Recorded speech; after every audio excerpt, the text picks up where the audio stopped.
Today I'm going to show you how to create an account on Namecheap in a simple and clear way. First, go to the Namecheap website in your browser. Once the page loads, look for the Sign Up or Create Account button, usually at the top right corner, and click on it. Now, you'll need to fill in your details. Enter your username, password, and email address.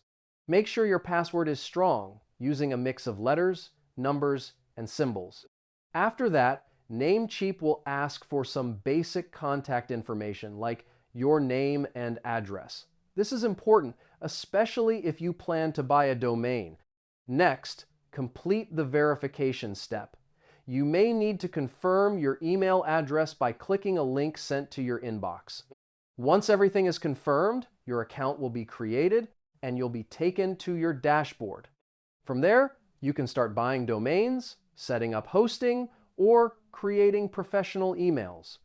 And that's it. Now you know how to create an account on Namecheap quickly and easily.